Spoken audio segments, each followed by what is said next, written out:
ማሪው ብዙዎች ነገሮች ግልጽ ያደረገ ይመስለኛል። አቶ ጀዋርም ቀጥሉ። አመሰግናለሁ። ታዳሚዎችም ጋዜጠኞችም ስለመጣችሁ አመሰግናለሁ። አጠር አድርጌ ብቻ የስብሰባው አንደኛ የስብሰባ አዲስ አይደለም። በሀገራችን ጉዳይ ትግል ለማቀናበርም ሆነ ለሽግግር ለመዘጋጀት ብዙ ውይይቶች እየተካሄዱ ነው ያሉት። ግማሾቹ በግልጽ ግማሾቹ በፕራይቬት በሆነ መልኩ እየተካሄዱ ነው። ኢትዮጵያ ውስጥም ከኢትዮጵያ ውጭም እየተካሄዱ ነው ያሉት። የዛው አካል ነው። እዛም የተሰባሰቡ ሰዎች በተለያየ ውይይቶች ውስጥ እየተሳተፍን ያለን ሰዎች ነን። ኮንቲኒዌሽን ኦፍ ቫሪየስ ኢኒሺዬቲቭስ ወደፊትም የሚቀጥል ነው። ሰፋ ብሎ የሚቀጥል ነው። ፕላኖች ወደፊት የምናሳውቅ ይሆናል። በዛ መልኩ ነው መታየት አለበት። ሁለት ነገር ነው የተወያየ ነው ጠቅላላ ሲደረግ። አንዱ አሁን ልደቱ እንዳለው የተካሄዱ ያሉ ትግሎችን ለማቀናጀት የተቀናጀ ትግል ለማካሄድ በትግልና በሰላማዊ መልኩ እየተንቀሳቀሱ ያሉ በተለያየ አደራጀት ያሉ ተናበውና ተደጋግፈው ለድል እንዲበቁ ማቀናጀት አስፈላጊነት ላይ ውይይት ተካሂዷል። ሁለተኛው ደግሞ ለውጥ ሲመጣ ያ ለውጥ እንዳይጨናገፍ እንዳይጠለፍ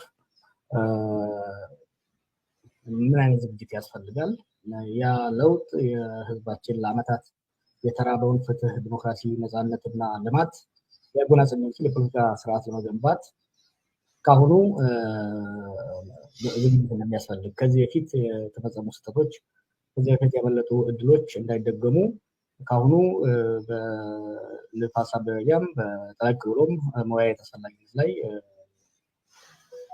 ሰፊ ውይይት ነው ያለው።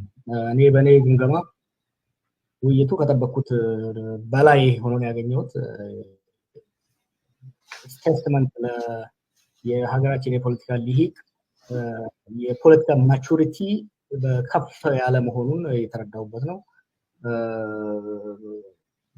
ሴንሲቲቭ የሚባሉ ድሮ ቢሆን ኖሮ ከማጨቃጨቅ አልፈው ሊባሳቱ የሚችሉ ጉዳዮች ላይ በድፍረት በጥንቃቄ በብስለት ውይይት የተካሄደበት ነበረ። እኔ በጣም ደስተኛ ነበርኩ በውይይቱ ላይ ብዙም ተሳታፊ ከዛ በኋላ ስንጫወት ውይይቱ በጣም ገንቢ እንደነበረ ነው። እንግዲህ ቢቀጥለው ከዚህ የተሻለ ውይይቶችን ዝግጅቶችን እያደረግን እንደምንሄድ ተስፋ አደርጋለሁ። አመሰግናለሁ። የተረፈው በጥያቄና መልስ እንመልስበታለን። አመሰግናለሁ። ተባባሪ አመሰግናለሁ ፕሮፌሰር